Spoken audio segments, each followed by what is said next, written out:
ጌታችን በዕለተ ዓርብ የተቀበላቸውን መከራዎች 13ቱ ሕማማተ መስቀል ብለን እንጠራቸዋለንና ጌታ ከተቀበላቸው 13ቱ መከራዎች በጥፊ መመታት፣ ችንካር፣ የሾህ አክሊል መድፋት ከመሳሰሉት ሁሉ ሌላ አንድ የጌታ ስቃይ ሆኖ ሊታይ የሚችል ነገር ብዙ ጊዜ አስባለሁ። ጽፌውም ተናግሬውም አውቃለሁ ከዚህ በፊት። ይህንን እንዳስብ ያደረገኝ በዮሐንስ ወንጌል ምዕራፍ 11 ላይ ክርስቶስ አልዓዛርን ባስነሳበት ታሪክ ላይ ያደረገው ነገር ነው። ጌታችን ወደ አልዓዛር ከሞተ በኋላ ወደ አልዓዛር መንደር ወደ ቢታንያ ሲመጣ የአልዓዛር እህቶች በወንድማቸው መሞት በጣም አዝነው ያለቅሱና ደረታቸውን ይደቁ ይወድቁ ይነሱ ነበር።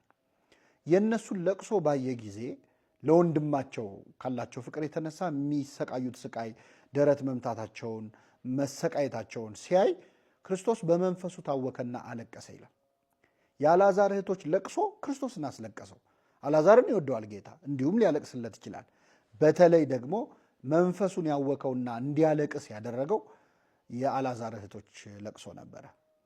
ይህንን ታሪክ ዕለተ ዓርብ ላይ ሆነን ስናስታውሰው በጣም የበለጠ ትርጉም ይሰጣል። ይኸው ምንድን ነው? ዓርብ ዕለት ክርስቶስ ከስቃዮቹ ሁሉ ጋር ልክ በአልዓዛር ቤት የታወከውን አይነት የመንፈስ መታወክ ሊፈጥርበት የሚችል አንድ ነገር ተከስቷል። ይኸውም የድንግል ማርያም ለቅሶ ነበረ። የአልዓዛር እህቶች ስለ ወንድማቸው ሲያለቅሱ እያየ የታወከና ያለቀሰ ክርስቶስ ዓርብ ዕለት መስቀል ላይ ሆኖ እናቱ ስታለቅስ ሲያይ ምን ይሰማው ይሆን? ከአልዓዛር እህቶች በላይ ድንግል ማርያም ትቀርበዋለች። የአልዓዛር እህቶች እያለቀሱ ያሉት ስለ ወንድማቸው ነው። ድንግል ማርያም ግን እያለቀሰች ያለችው ስለ እርሱ ነው፣ እናቱ ነች።